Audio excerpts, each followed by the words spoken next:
It's Friday. I love Fridays, don't you? Friday's the best day of the week. If you're not listening on a Friday, I guess you can live vicariously through us here. Happy Friday, everybody. I hope you're having a great day wherever you are. Wherever you are in the world, you could be anywhere, which is just amazing. So thank you again for joining us. And my name is Justin, and you have ExtremeHealthRadio.com. And we're currently broadcasting worldwide from Southern California. I think we're in over 100 countries now, which is just so cool. So cool that we can do that in today's world. So I want to thank you for joining us. And we're doing about 4 shows a week on, Monday, Wednesday, Thursday, and Friday. So it's really an honor and a privilege to be doing these shows with you and have you listen. So I want to thank you for joining us. And if you'd like to join us on Facebook, we'd be honored to have you on. It would be great to have you join our community. It seems to be growing every day, and we have a lot of fun interacting with everyone on there. We post a few times a day, and you can do that at extremehealthradio.com/Facebook. And if you go there, you just click the like button and you're off and running. So that would be great. And I want to thank Mike Adams of naturalnewsradio.com for having us on his show. It's really an honor for us to be on and a part of his network. So thanks again, Mike Adams, for that. And for reference, today is Friday, April 5th, 2013. And this is episode number 81. So you could check it out at extremehealthradio.com/81. And eventually we'll have the transcription, and we'll have all the show notes too on this show page. So when the doctor mentions any websites or books or any reference materials like that, I'll put them all in the show notes, so you don't have to take notes. You can just refer to that page. And if you have any questions for me, feel free to email me at justin@extremehealthradio.com or my wife Kate, Kate, at extremehealthradio.com.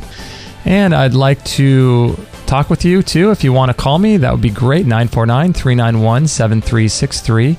And you can leave your voicemail there and I will call you back, or we can play your message to our guest on the air. And let's see, I want to let you know this show is brought to you by Amazon.com. And if you'd like to support our work, and if you purchase from Amazon, you don't have to buy anything related to health. You can buy a bike or some clothes or anything you want. And if you would buy through us every time you purchase, we would be greatly appreciative of that. That would help to support our work. And if you go to extremehealthradio.com/Amazon, that will just redirect you to their homepage, and we'll get a little commission, and that would be great if you would do that. That would be excellent. We would really appreciate that. Let's see, we've got a couple good guests coming up. We have Dr. Robert Kassar on Monday, April 8th of earthshiftproducts.com, and he's a great guy. He's living out in Hawaii now, doing some great work, and he's got a great website and a really cutting-edge kind of guy. And then Wednesday, April 10th, we have Hannah Crum from kombuchacamp.com, and she'll be teaching us the value and the benefits of fermented foods, especially kombucha. And that's where I learned how to make all of my kombucha, and you can buy some products from her. She's got lots of great stuff on her site. She's got a blog and a great store, and so it'll be fun to talk with her. And today we've got Dr. Mark Starr, and he is just an amazing guy. He's out in Arizona doing some great work on the thyroid. And I want to just kind of read a little bit to you about the thyroid and the things that the thyroid can affect in the body. And if you have any of these conditions, it could be linked to your thyroid. And these things include appetite, autoimmune conditions, including allergies, lupus, and rheumatoid arthritis, as well as blood sugar disorders like diabetes and hypoglycemia, cancers of all types, and cardiovascular abnormalities like high cholesterol, poor circulation, heart palpitations, hypertension, high blood pressure, and low blood pressure. If you have dental problems, could be related to your thyroid gland, fatigue and lethargy, as well as irritable bowel syndrome and constipation, and heart conditions like coronary artery disease and accelerated atherosclerosis, which is hardening of the arteries, arrhythmias, which is irregular heartbeat, abnormal blood pressure, diminished cardiac output, weakness of the heart muscle and congestive heart failure, hoarseness of voice, difficulty in swallowing, swollen enlarged tongue and sleep apnea, candida, anxiety, depression, memory loss, psychosis and schizophrenia, weight gain, muscular disturbances like ataxia, which is lack of coordination, carpal tunnel syndrome, fibromyalgia, weakness, and neurological impairments like deafness or tinnitus, ringing in the ears, vertigo, headaches, migraines, multiple sclerosis,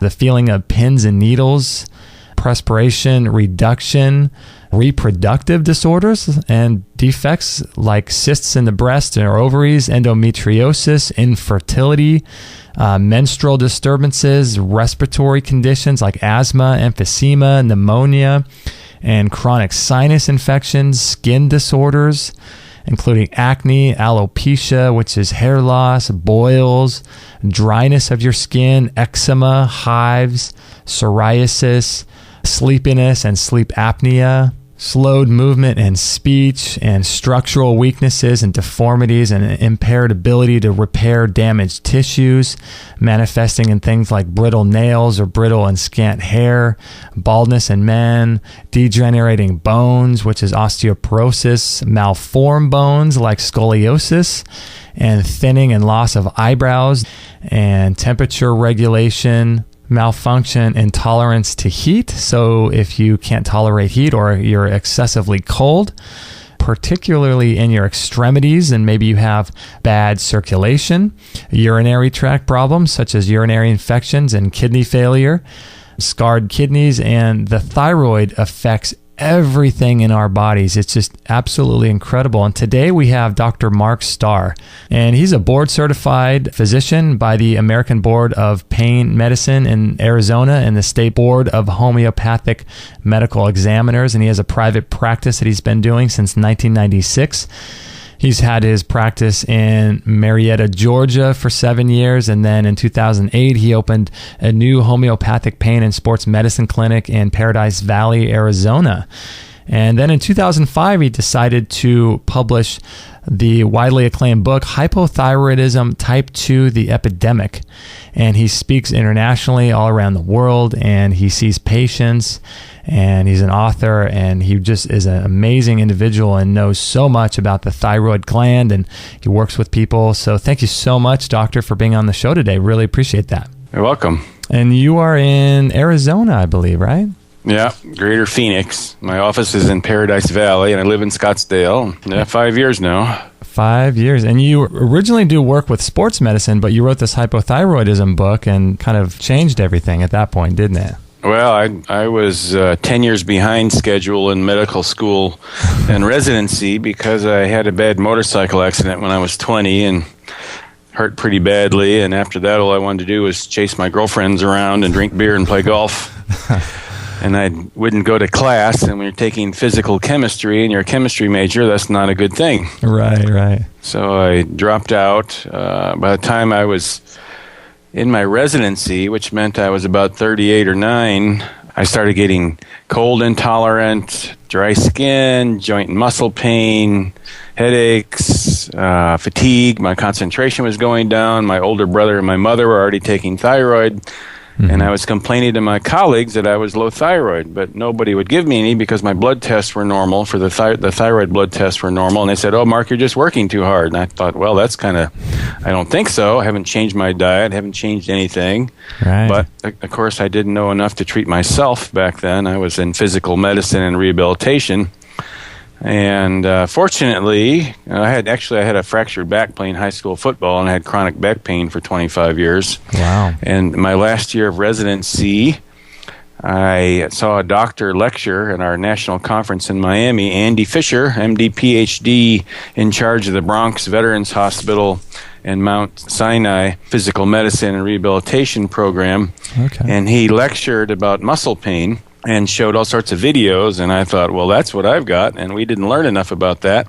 So I asked him if I could go study with him, and sure enough, my last rotation in residency in 1994, I went to New York. Uh-huh. I was going to stay for about 6 weeks, and I ended up staying for 2 years. Not only did I study with Andy and work at the Bronx and learn how to do soft tissue injections and treat muscle and ligamentous issues and pain, but my back after 1 year still was hurting a lot. And I went to Andy's initial teacher, was Hans Kraus. And he wrote the book Diagnosis and Treatment of Muscle Pain. He knew that hormone problems and pain were synonymous, and he had worked with 2 endocrinologists from the New York Hospital Cornell Endocrinology Clinic for about 30 years. He was President Kennedy's last pain specialist and got rid of President Kennedy's back pain after 3 failed back surgeries.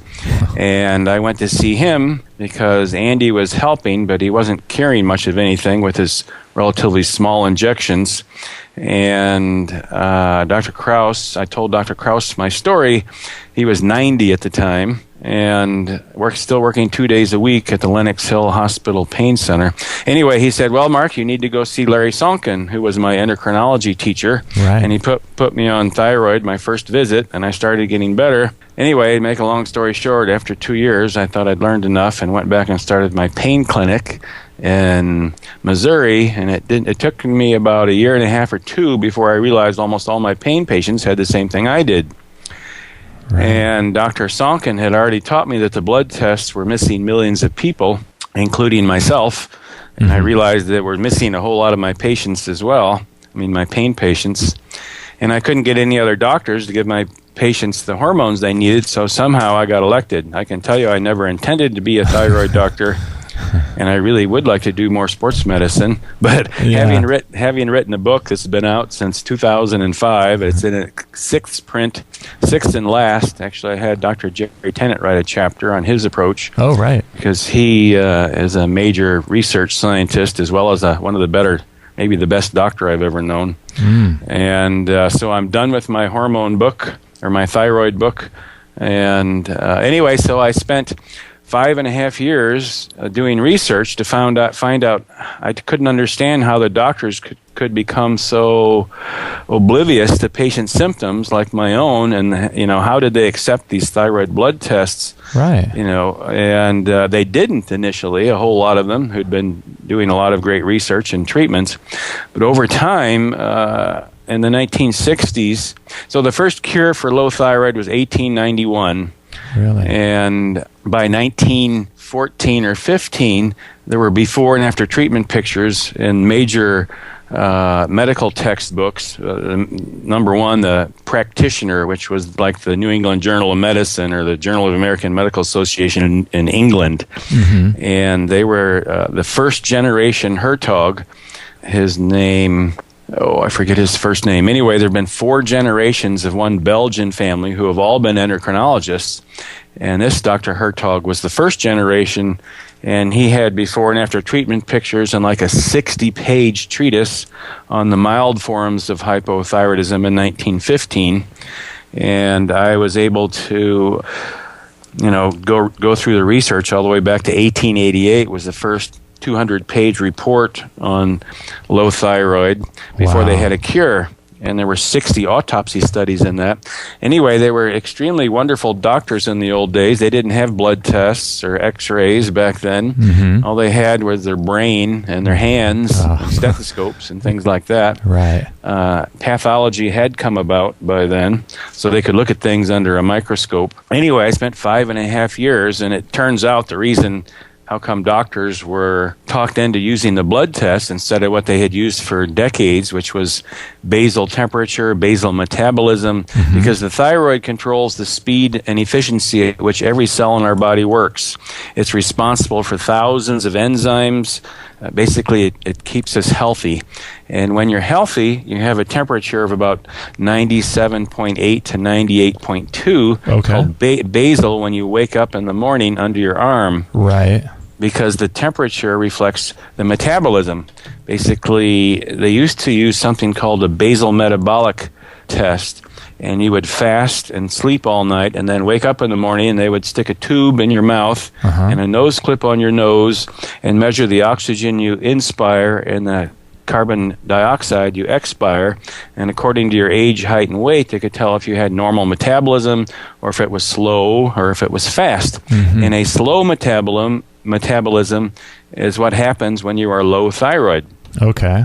It was relatively tedious, but that's how they diagnosed the problem for over half a century. And now we do like the T3, T4 blood tests and things like that. Is that typically how it's done now? Of course, yeah. For the last over 40 years now, they've been treating blood tests instead of patients. Yeah. And as I found out with all my research, for instance, the last medical textbook that had before treatment and after treatment pictures, and a lot of those pictures are on my website, which we can get to in a minute, was 1957. The same textbook put out a new edition with the same pictures in 1962, but the guy was Dr. Lisser was president of the American Endocrine Society, and he and his colleague who wrote the textbook, Atlas of Clinical Endocrinology, were at the University of California, San Francisco their whole careers and were bigwigs. And that was the last medical textbook that showed before and after treatment pictures. Okay. Because by the 1960s, Big Pharma had figured out how to mass produce synthetic thyroid hormones. Right. And by the 1970s, all the doctors were instructed to use the synthetic thyroid hormones and treat the blood tests. And gradually over time, they basically, the Big Pharma and the insurance companies have done a wonderful job of brainwashing all the doctors because the blood tests don't work worth spit, and neither does the treatment. So they aren't diagnosing the problem in the majority of the patients, and they aren't curing anything or changing anybody's appearance anymore for 40 years. And guess what the number one reason doctors lose their license in America for? The not staying in the standard of care, I would imagine, right? Right. So if you treat low thyroid like they did quite successfully for half a century, and all that is documented in my book, as I found out in my pain clinic for 5 years, they wouldn't pay me for treating my patients because it wasn't standard of care. And at the anti-aging meeting a year and a half or two ago, they announced that the number one reason doctors lose their medical license in America is for not paying attention to the thyroid blood tests and for using things like desiccated thyroid, which is all they had, pig thyroid or armor thyroid, right, which is pretty much identical to our own thyroid. And that's what was curing all these people for half a century. So I couldn't make a living. I lost over $100,000 in my first 5 years of taking insurance. Oh, not only did they not like my treatment of thyroid problems, but they didn't like my injections that I learned in New York either because I didn't use any steroids. Yeah. Wow. So they would turn down all those charges as well. Wow. So I would have been bankrupt had my mother not been a realtor and had some rental homes, which she remortgaged because she didn't want her hardworking son to go bankrupt. Wow, that is just crazy. It makes sense because, they're doing that to doctors all around the country, as you know. So why do you think that so many people are having thyroid issues? Because in your book, it's entitled Hypothyroidism Type 2, the Epidemic.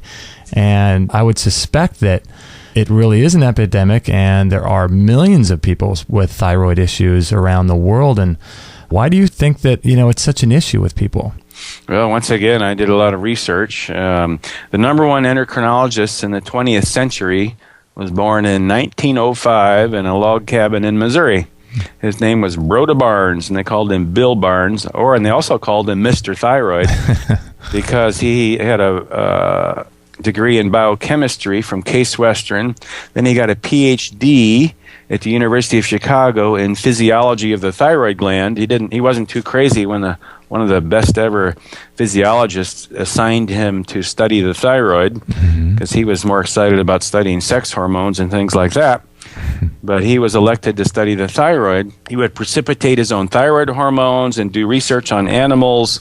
And after 7 years of teaching as a PhD in endocrinology and doing research, he became an MD and started doing research on people as well. He found out in the 1950s that in Austria, they had terrible thyroid problems. They knew about thyroid. It was the first successful medicine to use as a treatment for a problem was iodine for goiters 200 plus years ago now. Right. And so they knew the thyroid was a problem, but they didn't know, besides giving iodine, how to treat it, back in the late 1800s and so on. So Maria Antoinette's mother, Queen Maria Theresa, the Queen of Austria, decreed that everybody from the late 1800s on should have an autopsy because we were emerging from bleeding people for 15 centuries, right. bloodletting into more scientific stuff right. by the 1800s. And so Rhoda Barnes found out they had this massive treasure trove of information because, autopsies are one of the main things that actually brought modern medicine to be. Mm-hmm. So somebody would die and they would associate all their symptoms with the autopsy findings and try to figure out what caused their death. Okay. So he went to Austria for, I think it was at least 15 summers. He studied 70,000 consecutive autopsies from 1930, before there were antibiotics were introduced, to 1970. And it turns out, let me look at my book to get these figures right. Anyway, the half to two-thirds of the population died for thousands of years at a relatively young age because of infections, whether it be smallpox, the plague, tuberculosis, cutting your finger on a rusty nail and getting botulinum or what have you. We didn't have antibiotics available to the general population until 1945. So tuberculosis was the number one killer, for instance, in people under 40 in the 1930s here in this country. Okay. So low immunity is one of the many symptoms of low thyroid, upper respiratory infections in particular, sinus infections, bronchitis, lung problems, recurrent urinary tract infections, basically any kind of chronic infections. So when the plague would come through, or tuberculosis or smallpox would be pervasive, the people who had normal thyroid would be able to resist it. And the people who were low thyroid were the half to two-thirds of the population that died for thousands and thousands of years. So when we introduced antibiotics in 1945, it didn't take too many generations before hypothyroidism became pervasive. So it's been quite a number of generations now who have survived the rigors of infections thanks to antibiotics and anti-tuberculin drugs and antiviral drugs and vaccinations and you name it. And so the thyroid is the master gland, is that right, that controls the hormones, sort of like the master switch? It controls everything in the body. Okay. But yes, nothing works well when it comes to hormones. If the thyroid's not working well, it definitely is the number one. For instance, Rhoda Barnes had over 2,000 patients in a study that lasted 30 years. And I have his lecture tapes from the 1970s. Anybody can order those lecture tapes. They're the most amazing lectures you've ever heard, like 3 hours. It's called Thyroid 1, 2, and 3. Oh, wow. And he has a research foundation in his name, Broda, B-R-O-D-A, Barnes, B-A-R-N-E-S.org. And you can order his lectures. His book is still for sale. It was published, it's called Hypothyroidism, the Unsuspected Illness, was first published in 1976. It's still in Barnes & Noble because people are still buying it because they want to know how come they're sick. Right. And he only died, I think, in the late 80s, right? He died in the 80s. He died in his 80s, in the 1980s. Okay. Yeah. So after 15 summers and 70,000 autopsies, he thought that the number one heart attacks were hardly taught in medical school in the 1930s when he was in medical school because they were a very minor problem. By the late 1940s, actually 1948, heart attacks had started to become quite epidemic, and the United States government started something called the Framingham study to try to figure out why heart attacks were becoming so epidemic. Right. And Rhoda Barnes had no heart attacks in his patient population that he'd been treating since he became a MD in about 1937 or 1938. Now, was he treating them with the desiccated as well as iodine, or one of the two, or how was he treating them? All he used in all of his research was desiccated thyroid. Desiccated thyroid, okay. Because that's all that was available. Actually, it was first synthesized, the synthetic stuff, in the late 19-teens, 1917 or 18, I think it was, and all that stuff is in my book. And the university doctors, especially a German doctor in Berlin, who wrote the first textbook about endocrinology in 1925 or 6, already knew by then that the synthetic thyroid did not work as well for obese patients as the desiccated. Oh, wow. Yeah. That's interesting. And yeah, I have a section about that. And so I did all sorts of research, like I said, for 5.5 years. Anyway, Rhoda Barnes was able to, by giving his patients, and he signed them all up, he wouldn't tell them to stop smoking, he wouldn't tell them to stop eating sugar, he wouldn't tell them to exercise. He didn't do anything except give them desiccated thyroid, and they had to be in his research study for at least 2 years. Okay. So when he published his research in 1970, he only had 5 patients had heart attacks in 30 years. Actually, that was only 20 years by then. The study went on for another 10 years after that. It was 4 patients had heart attacks after 20 years. Wow. And the dosages ranged from 2 grains to 5 grains. Like I said, you had to be in the study for at least 2 years. Some people for the whole 20 years. Mm-hmm. So according to the Framingham study and all the people's ages and risk factors like high blood pressure or diabetes or whatever, he should have had 74 heart attacks, and he had 4. Wow. And so one of his 4 books was called Solve the Riddle of Heart Attacks. Uh-huh. And I have an original copy. It was the 9th print, and the last year it was printed was 1999. And he also had 3 other books. The one I already mentioned, Hypothyroidism, the Unsuspected Illness. Another book was called Heart Attack Rareness in Hypothyroid Patients. His 4th book was called Hypoglycemia. No, his 4th book was called Hope for Hypoglycemia. It's your liver, not your mind, because the liver doesn't work when you're low thyroid. Wow. So it really is the master gland. And so I've heard things like the parathyroid. What is that? Is that related to the thyroid? I'm sure it is. Maybe you can break that down a little bit. Well, and I've treated maybe 2 patients with hyperparathyroidism. Okay. It causes osteoporosis, but it really is separate from the thyroid.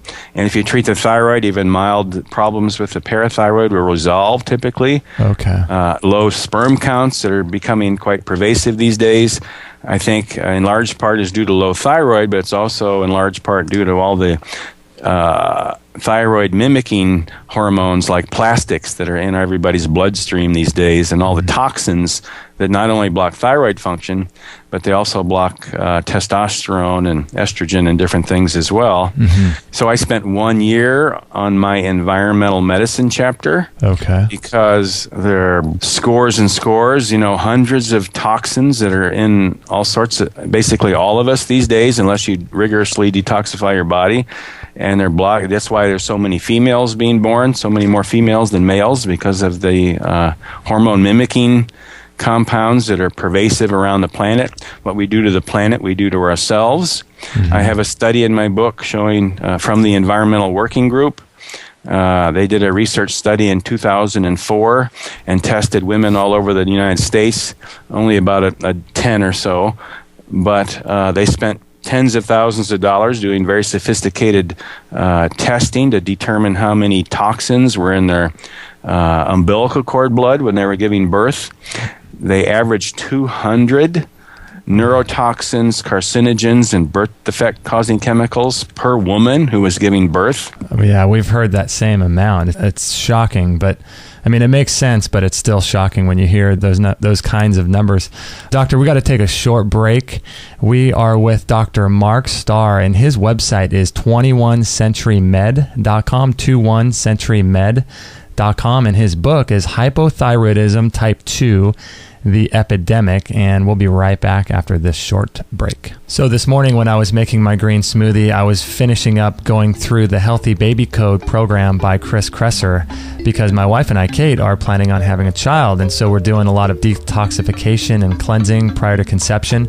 And this Healthy Baby Code, I was going through the final Q&A course or questionnaire that he had in audio format, and it's really, really good course. If you're looking to get pregnant or want to get pregnant, or if you're struggling with infertility issues, or if you have questions about how to have a home birth or a natural birth, these are all things that Chris Kresser covers in this Healthy Baby Code course. And you can check it out at extremehealthradio.com/babycode, or you could check it out in our store for more information. But it's really, really a great program, and I highly suggest any expecting mother to get this. He really lays it out how important having a healthy pregnancy is. It comes with 5.5 hours of video. It comes comes in audio as well. There's hundreds of pages of resources materials. There's ebooks and bonus files, and then meal plans and cheat sheets, so you can just basically follow along and take the right supplements and eat the right foods and avoid certain foods that he suggests. And it covers everything from autism to vaccinations to childhood diseases, how long to breastfeed, natural birthing principles, and all kinds of good stuff. And I really wish everyone would get a course like this before they get pregnant, because it's really, really cutting edge, and I feel like it's really going to help Kate and I have a healthier baby. So if you're interested in this, you can check it out at extremehealthradio.com/babycode, or you could check it out in our store. So I hope you enjoy it, and let's get back to this show.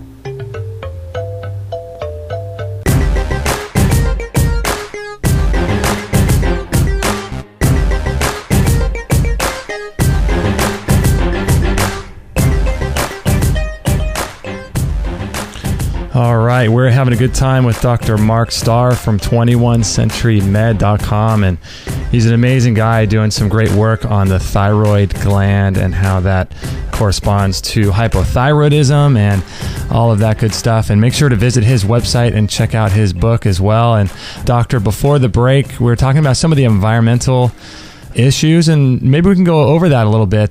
I've got quite a few questions lined up in terms of the environment, and you were just mentioning, I think, plastics before the break, and how those xenoestrogens can get into our bodies. I would imagine that there's thousands of different chemicals that adversely affect the thyroid. Yes, over 70,000, maybe close to 80,000 now, noxious chemicals have been introduced, mostly in the 20th century, and thanks to trade winds and ocean currents and everything else, they just become ubiquitous. They're in the polar ice caps. They're in the children's umbilical cord blood before they're born. They're just basically what we do to the planet, we do to ourselves, unfortunately, and we haven't been very kind to our planet. Right. So the phthalates, it's called phthalates. The most common thing that people do that causes big thyroid problems is drinking water out of plastic bottles, the things that make plastic flexible, or a petroleum product called phthalates, PHTHLATES. And even the standard of care pediatricians are worried about it because they know it's affecting the children's health. Soy, for instance, blocks thyroid hormone quite profoundly, and all the health food stores and grocery stores are carrying lots of soy products, which they love it, don't they?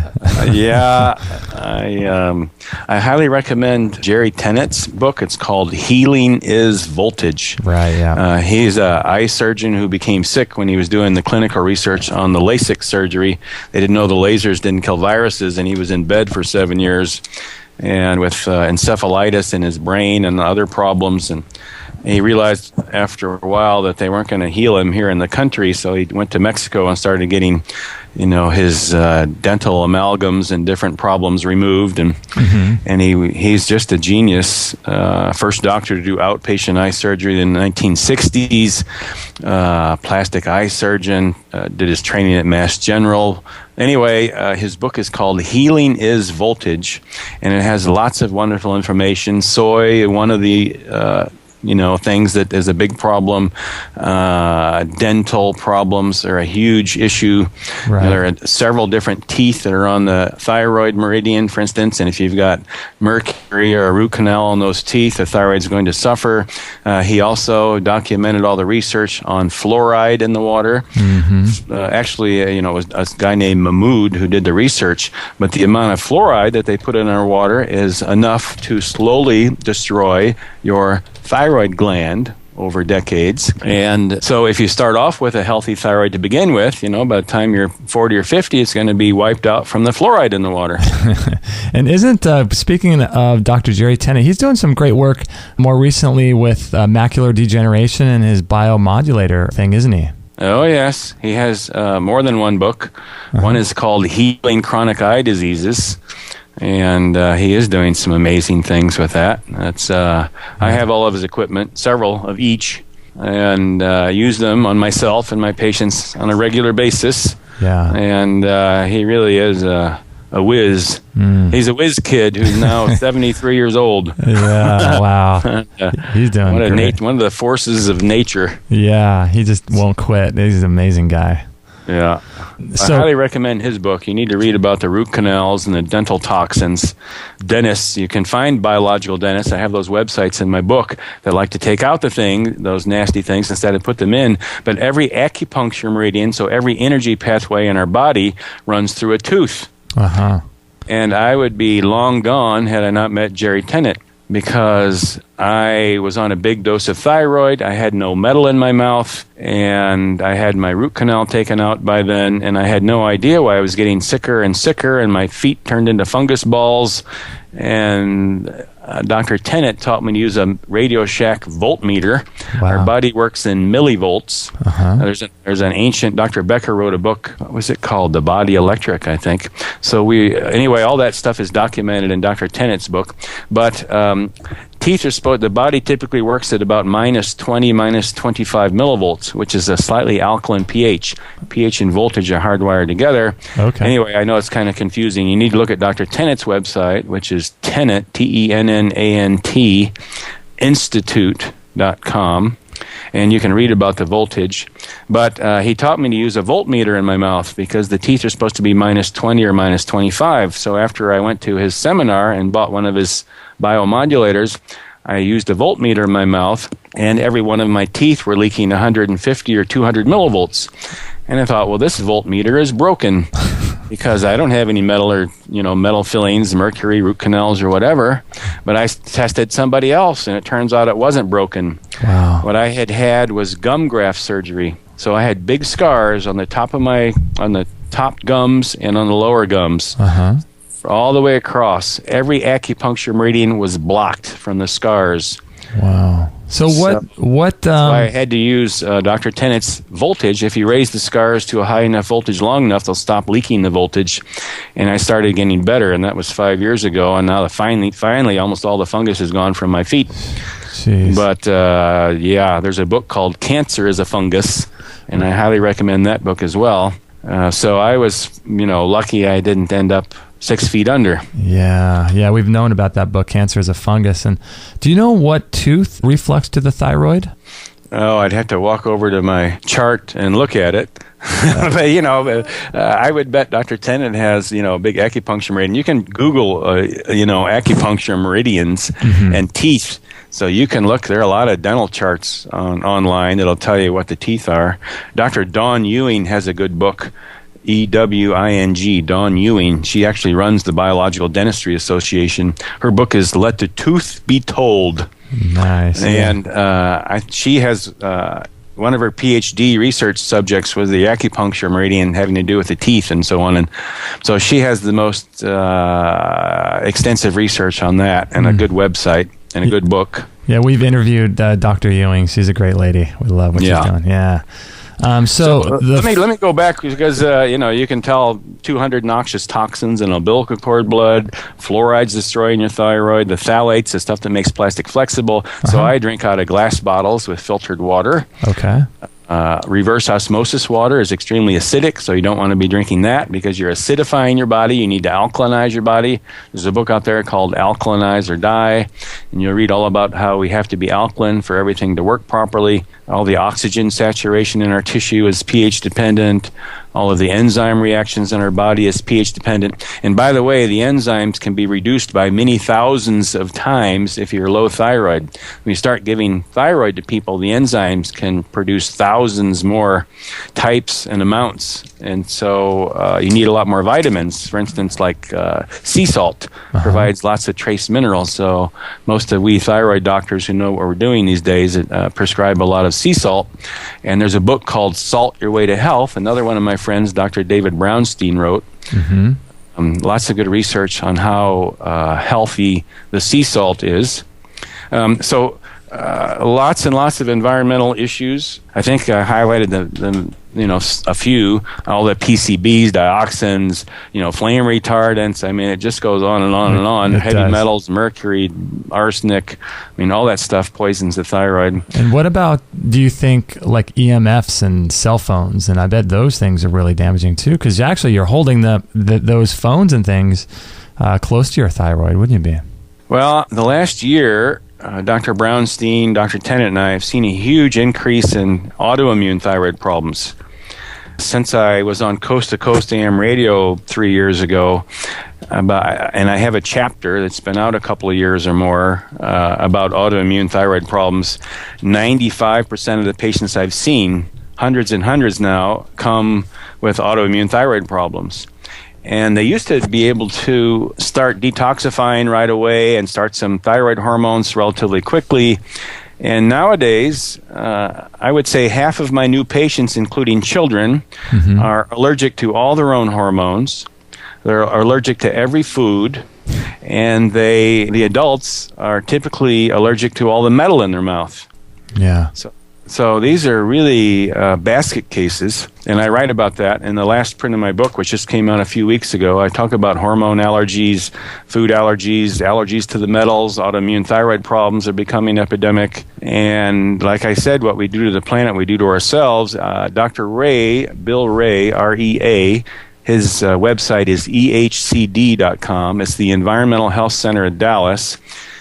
He's an amazing guy who's written many of the textbooks on environmental medicine. He's treated close to 50,000, I know over 40,000 by now in his 40 years of doing this. He was a cardiothoracic surgeon who had a chemically sensitive son, and that's how he got started many, many decades ago. Wow. And so I asked him about hormone allergies because he's the one who taught me about hormone allergies a long time ago. I had a extremely chemically sensitive 20-year-old woman who had been living in a moldy home in Georgia where I was working at the time. And no matter what I tried, she reacted to everything. And luckily, her parents had enough money they could take her to Dr. Ray's clinic because he specializes in chemically sensitive patients who hardly anybody else can treat. Okay. And among her diagnoses of mold toxins in her urine and severe food allergies and mold allergies, he told me she was allergic to her own hydrocortisone. Really? And I thought, well, how can that be? How can you be allergic to your own hormones? Well, your body can be attacking your own thyroid, which is all these autoimmune patients. Your body can attack pretty much anything in your body.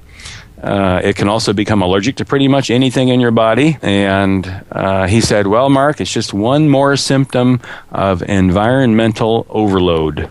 And if you don't detoxify the patient, it will come back, even if you treat it. So what happens? Your body somehow gets some sort of misinformation, so it can't understand what cells are yours and what cells are environmental that are inside your body? Or how does the whole autoimmune... Okay, so one of the most common things is food allergies. And in order to avoid food allergies, you have to have adequate stomach acid to digest your foods down to amino acids.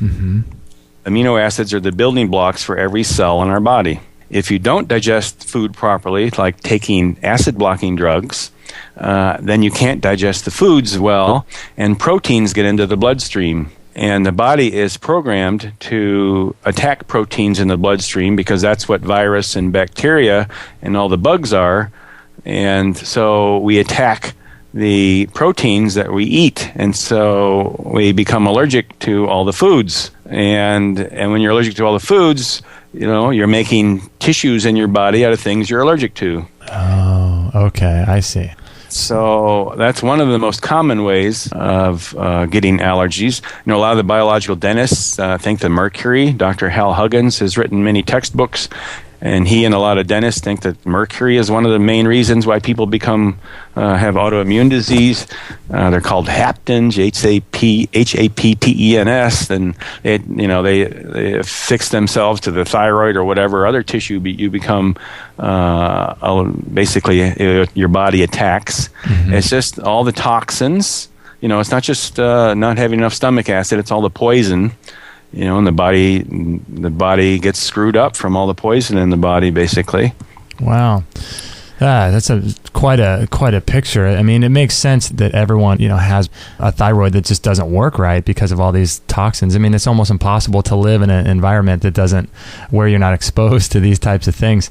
So now with the desiccated thyroid, would you recommend? Well, first of all, let's get into maybe how people can check to see how their thyroid is going and how it's working. Can people do that on their own? They can do the basal temperature in the morning and things? Yeah. Broda Barnes published research in 1942 in the Journal of the American Medical Association. He did basal metabolism studies on every one of his patients that he treated. He did the studies himself, and he also checked the basal temperature, which is under the arm, first thing in the morning. And women have to do it during their menstrual cycle, days 2, 3, and 4. Children and men can do it any time. And postmenopausal women can do it any time. And he studied well over 1,000 Army recruits and college students. And that was in the 1930s before we had antibiotics and the hypothyroidism problem became epidemic. Mm-hmm. And he put thermometers in the rear end and the mouth, under the arm. And it turns out under the arm is the most accurate because upper respiratory problems will increase and dental problems will increase your oral temperature. Mm-hmm. We were taught in medical school to add 1 degree to under the arm, but Broda Barnes research says no. Okay. So it's just what you measure under your arm. Normal is 97.8 to 98.2. At least that's what used to be normal. There have been some naturopathic doctors who've studied basal temperature, and now they say the new normal is somewhere around 96 to 97. But so now they think it's normal to be 96 or 97 because that's what most of us are. Interesting. But it's not normal to be 96 or 97. Most of us are low thyroid. Right. Dr. Jerry Tennant thinks the basal temperature is problematic because it does vary quite a bit. Mm-hmm. And I just check it initially. Children's basal temperature will normalize, unlike most adults.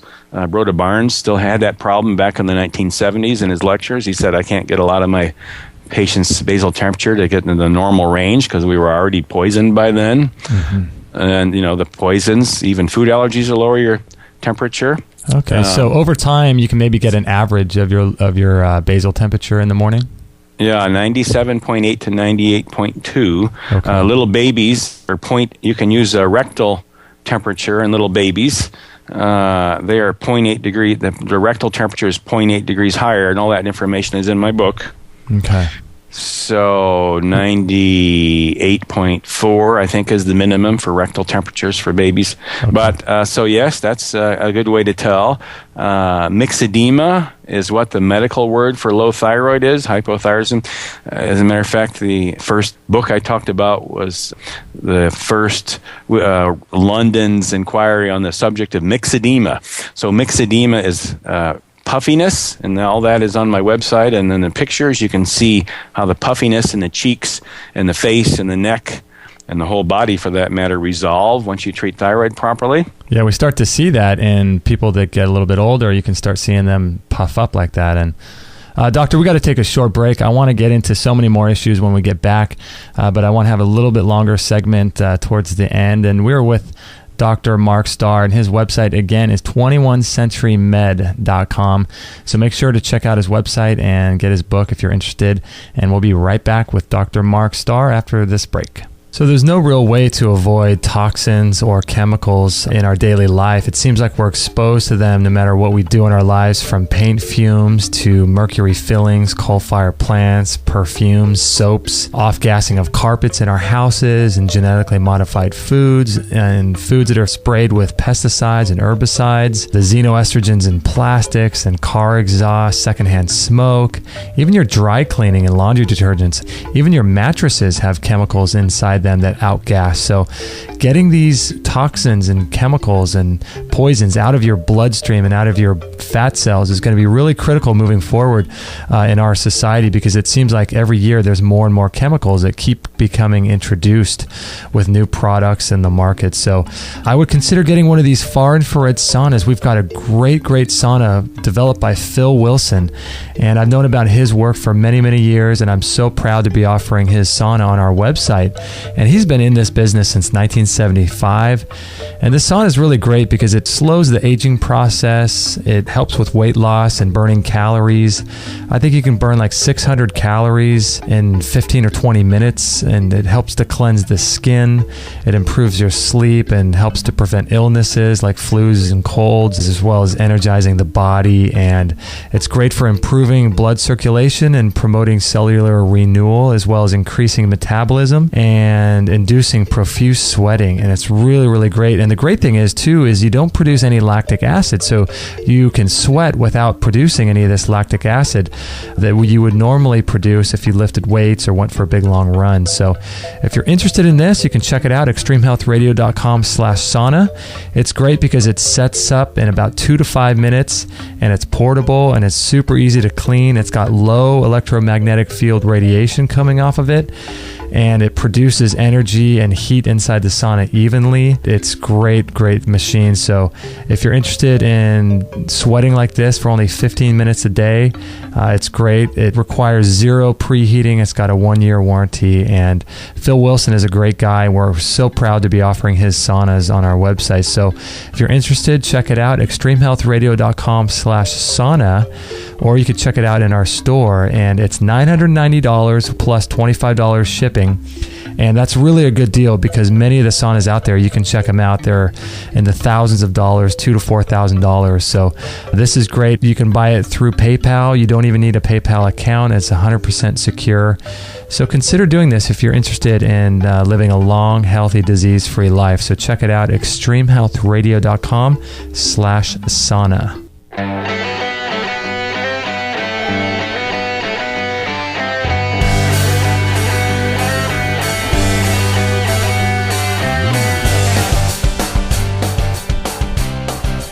All right, we're having a good time here with Dr. Mark Starr, learning all about the thyroid and how important the thyroid gland is, and all of his amazing work that he's doing with people out there in Arizona.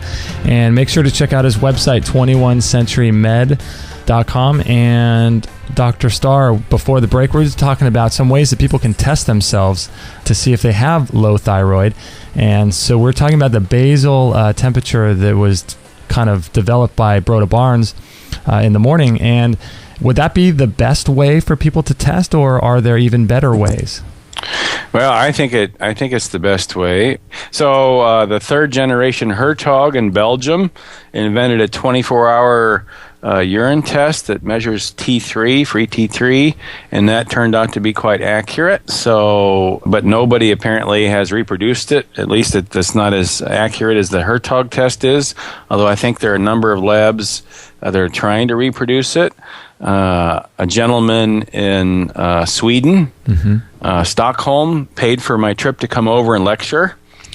And so I lectured to lay people as well as doctors at the Karolinska Institute, which is where they decide who wins the Nobel Prize for Medicine every year.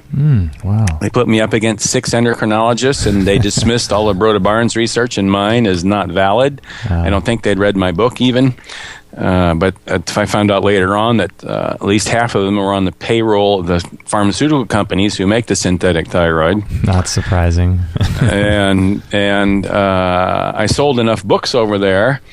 The poor fellow who owned the laboratory was trying to promote, the T3 urine test, and he'd been in touch with the fourth generation Hertog in order to try to get it done properly. So the Swedish Board of Health and Welfare found it necessary to declare that there was no such thing as type 2 hypothyroidism, and I had made up the illness, and they also declared that his testing was invalid.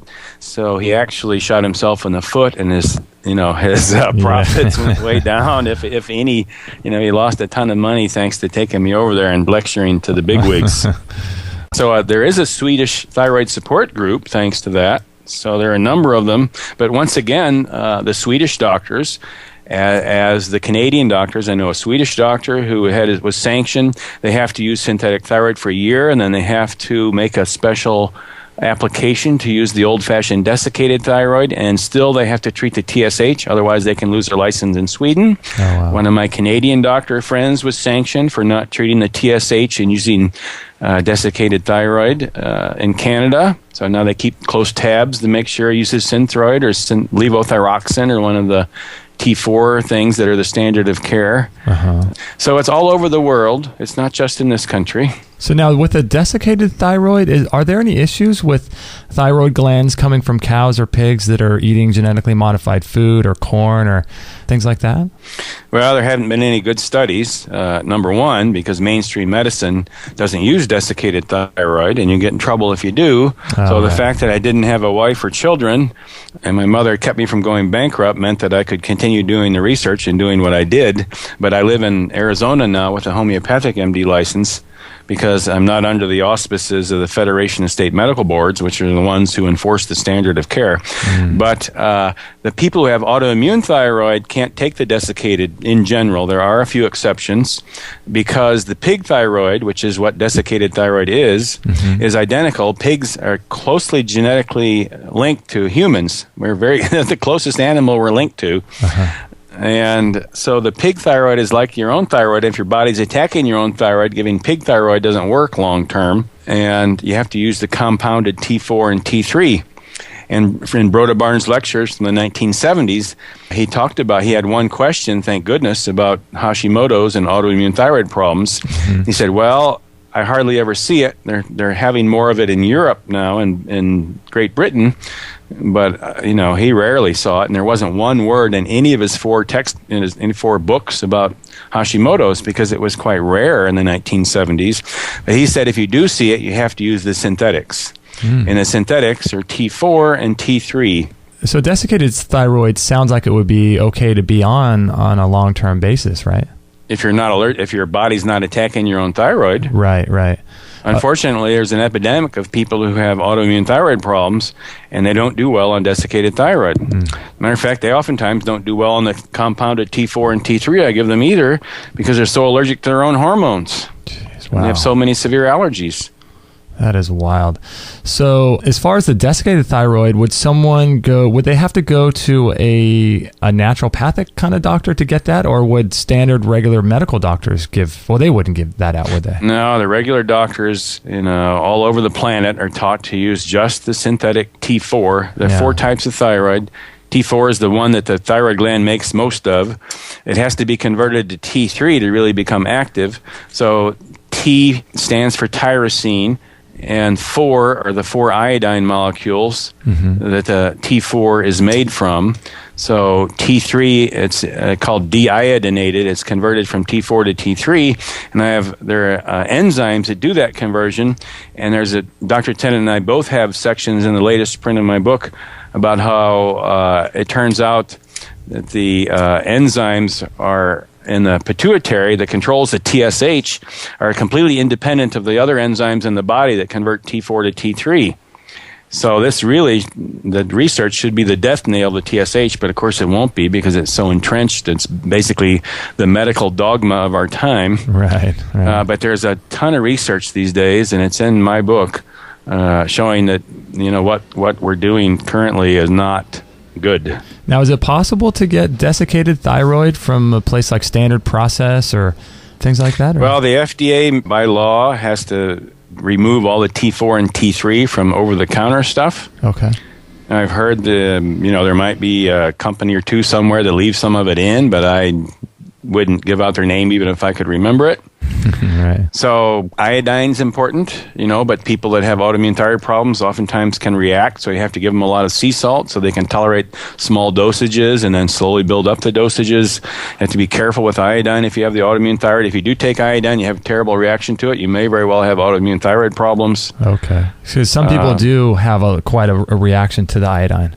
Yeah, I was taught initially it was because of the detoxification it causes, getting rid of the fluoride and the bromine and the chlorine, which are all halides. Iodine in the periodic chart, where all the chemicals are listed, is in the same periodic, or the table, the same row as fluorine is at the top, chlorine is second, bromine is third, and all those things are very toxic.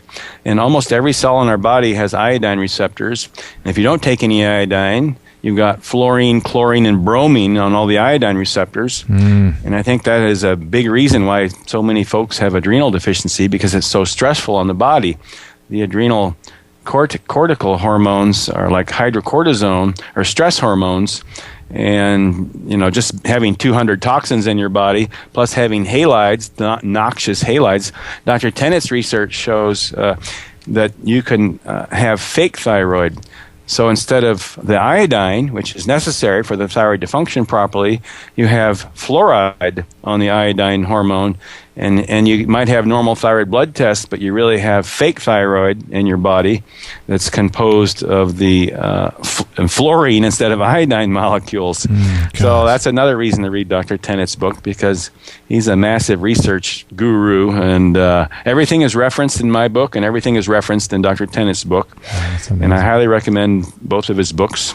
So iodine is pretty critical, and I've heard, you mentioned a couple minutes ago about the bromides and things like that, and I've heard that lots of the white flour breads and things like that contain bromides that are, I guess, taxing on the thyroid.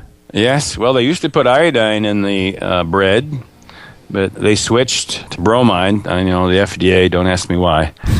But the iodine used to be put in bread and a lot of our baking products, but the FDA mandated it be removed. There's some iodine phobia out there. So you need to read the book Iodine, Why You Need It, Why You Can't Live Without It, by Dr. Brownstein, because the thyroid doctors are now taught that you shouldn't use iodine. You can use too much in pregnant women. It's not good to use too much when you're pregnant.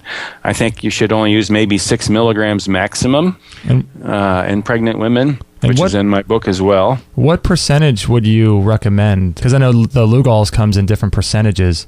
What percentage do you recommend?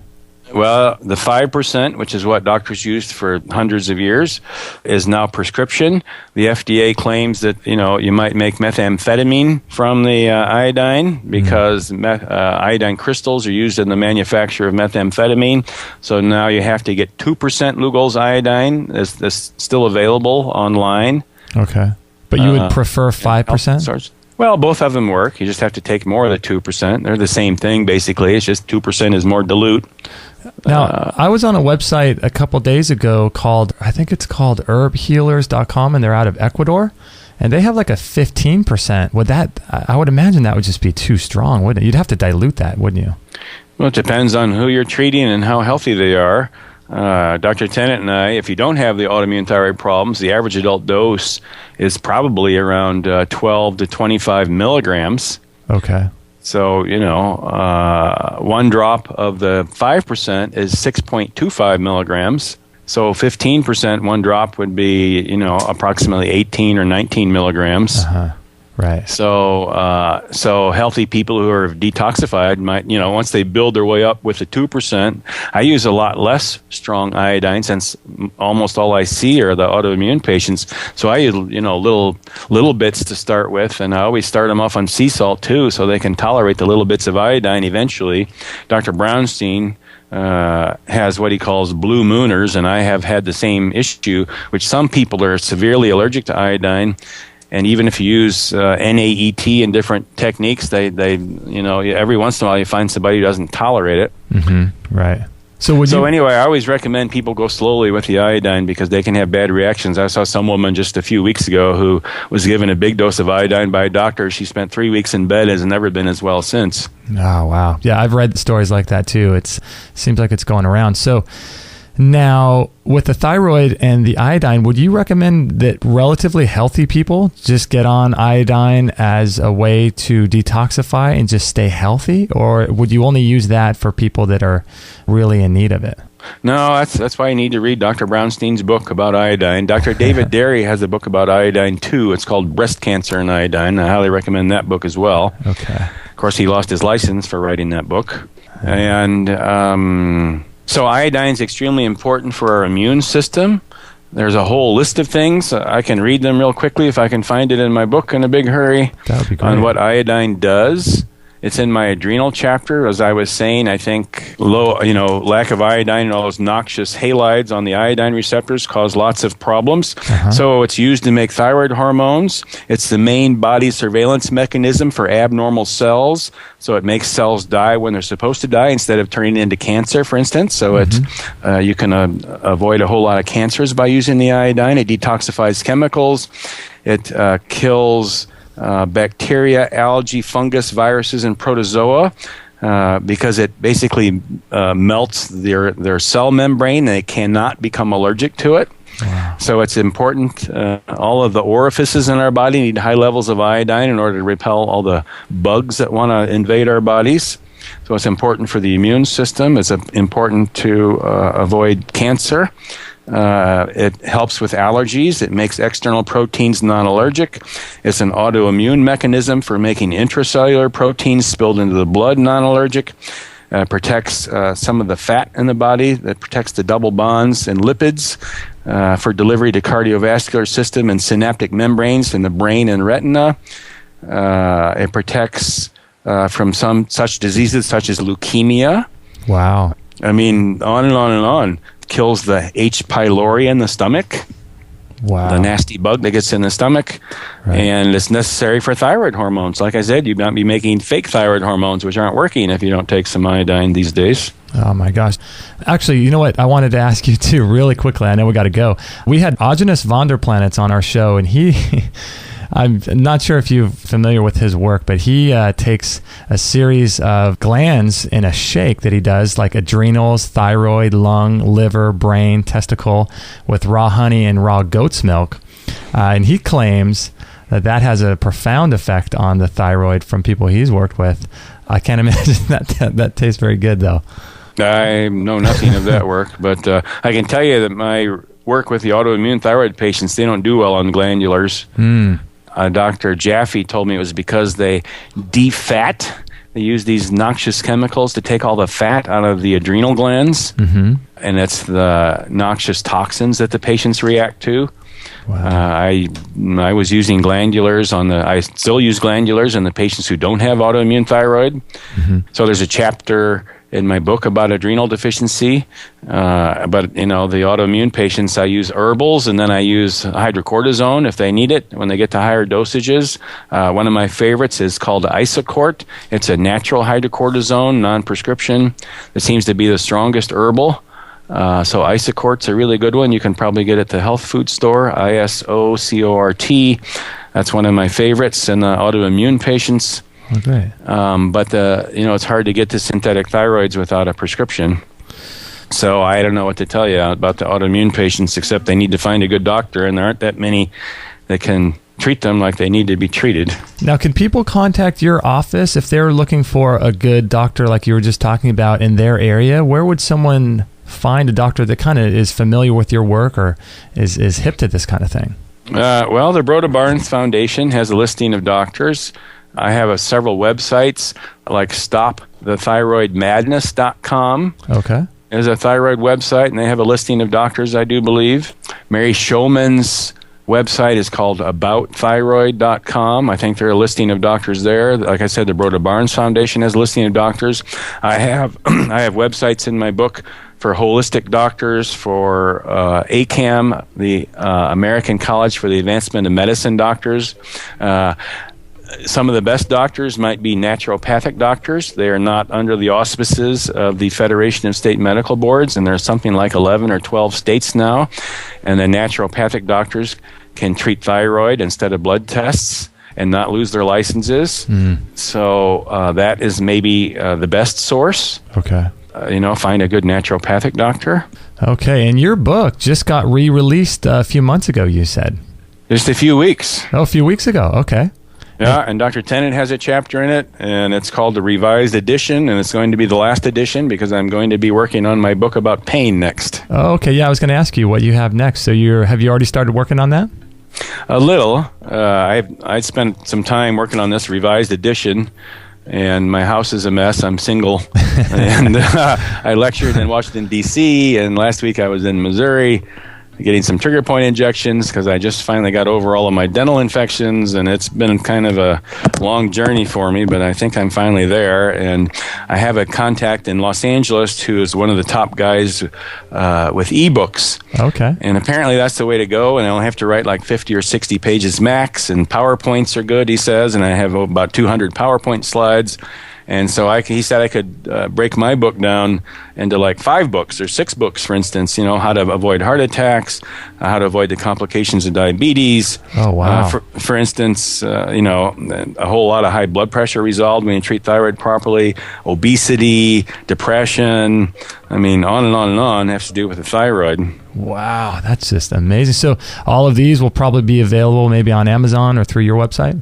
Eventually. I haven't written anything except for this one book and 6 editions of it now. So I need to get to work. I don't know. They're trying to get me to be on a board now, and I think I'm going to resist because, seeing patients all day long, and I have my own practice. I have several women helping me, but, I see patients all day, and I'm in here doing paperwork on Saturdays, and I just, if I'm going to write another book, I was able to write my first book because I wasn't that busy, because I wasn't getting paid, and all the primary care doctors and doctors in Missouri, where I'm from, would tell my patients they wouldn't take care of them if they followed my instructions.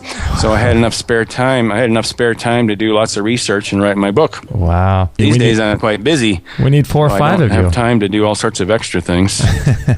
We need 4 or 5 of you. You got to clone you. Well, I put an ad in the Townsend letter, which is for kind of the alternative doctors journal, to try to teach doctors how to use thyroid like I do for the autoimmune patients. And 2 dentists signed up, no doctors. Oh, man. So I canceled the seminar. Doctors are a funny breed. They think they know exactly what they're doing and don't like to be told they need to do something differently in general. Oh, that's crazy. Well, thanks for spending an hour of your time. I know you are just completely swamped, so thank you so much for spending some time with us. And so I recommend everyone to check out your website and your book, and really appreciate it, Doctor. Thank you so much. Take care, Justin. Okay, thanks, Doctor. Bye-bye. Bye-bye. Wow, so what did you think about Dr. Mark Starr on that interview? Interesting guy.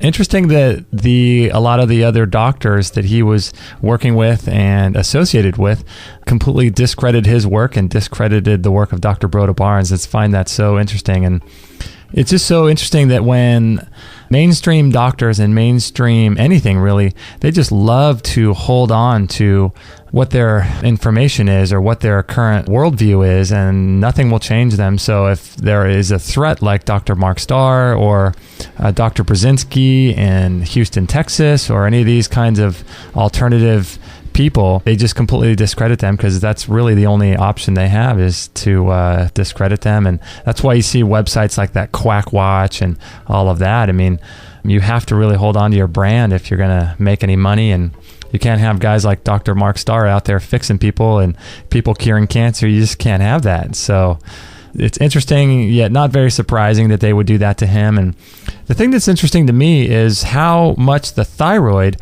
is involved in just about everything that we do. I really wasn't aware that it is as critical as it is. And I mean, it makes sense if you are controlled by your hormones, and if the thyroid controls your hormones, it's going to control everything. It's going to control your height, your weight. It's going to control whether or not you're able to have children. It's going to control your energy levels. It's going to control cancer genes and everything. And so it's really, really fascinating to me how critical the thyroid is. And I would highly recommend his book, his book is called Hypothyroidism Type 2, The Epidemic. And I wanted to get into the type 1 and type 2. I believe the type 2 is sort of like the type 2 diabetes, where it's more environmental and it's more caused by diet and lifestyle, versus type 1, which might be genetic and things like that. But interesting guy for sure, Dr. Mark Starr, and I'd like to read his book, I think. Haven't read it yet. Hypothyroidism Type 2, The Epidemic. really like to check that out. And I wanted to get into so many other issues with him. I had tons more questions, but he's a fascinating guy. And if you have thyroid issues, I would really get that book, read it, and kind of do some research. I'll put all the links that he mentioned on this show. I'll put it on this show page so that you can kind of click off of them and go do your own research, in places like Stop the Thyroid Madness and Dr. Broda Barnes and those types of websites. And so, yeah, I would really, really recommend checking out his information in his book. And if you want to, you can click off our page here, extremehealthradio.com/80, and you can buy his book through Amazon and things like that. So, interesting guy. I don't know if I'm going to go make that shake. Adrenals, thyroid, lungs, liver, brain, testicle, raw honey, and raw goat's milk. Man, I just think that would be horrible. Oh my gosh. I could not imagine. But I'm not sure if he was familiar with Agenus Vonderplanitz in his work, but that thyroid shake that he calls it apparently is able to have credible effect on your thyroid as a result of taking that. And I think it lasts for a year. They've done all kinds of testing with that particular shake. I can't imagine drinking that. Golly.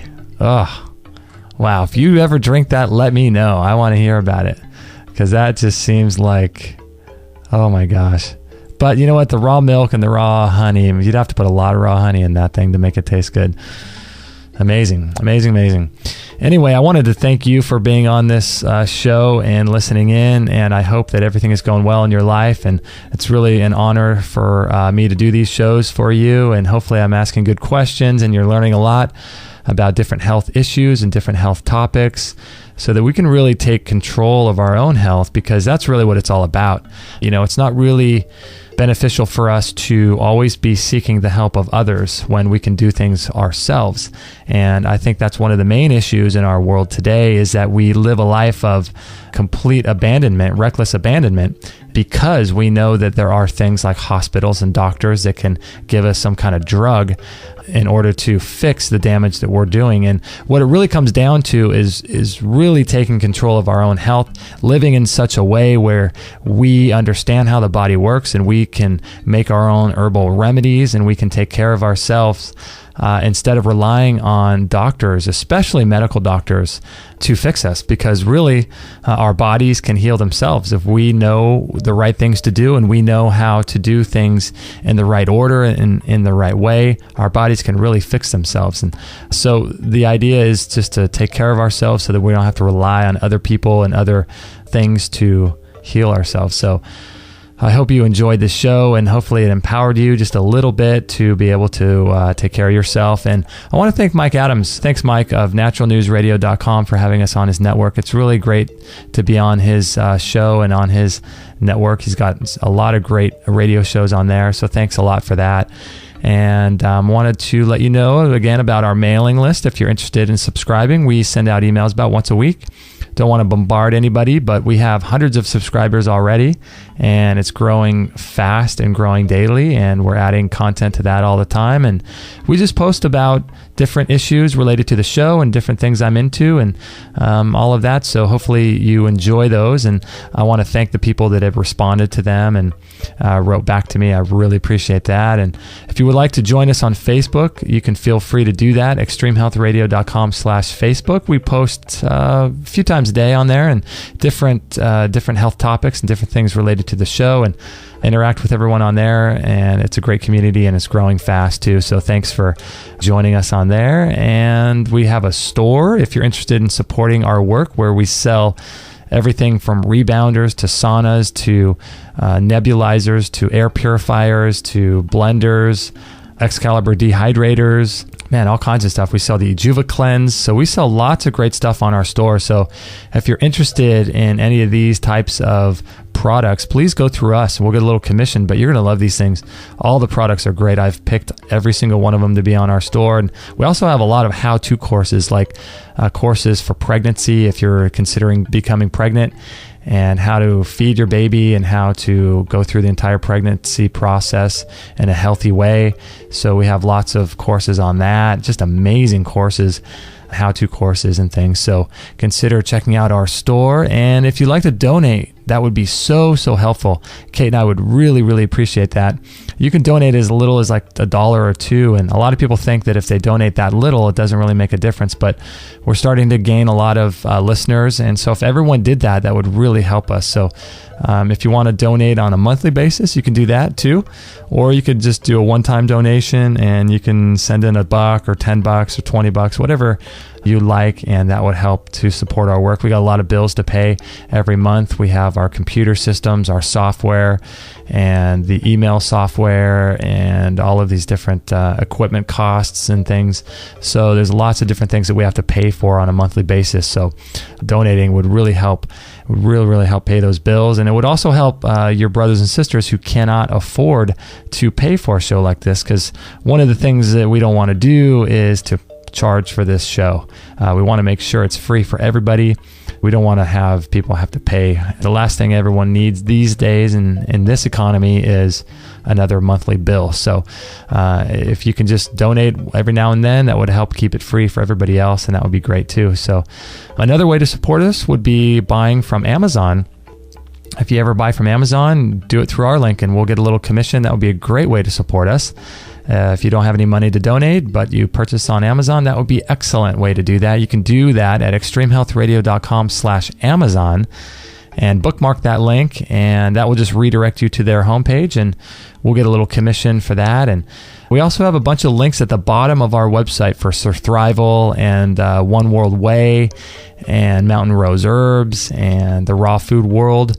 Really, really great websites that sell amazing products. So if you purchase through those companies, all of their excellent cutting edge products, we would get a little commission. So if you ever buy from Mountain Rose Herbs and things like that, that'd be great too. So enough about that. I just want to make sure that we're providing good content for you and you're enjoying what you're listening to. And if there's anything I could ever do for you, please email me, Justin at extremehealthradio.com, or you can email my wife, Kate at extremehealthradio.com. That's Kate.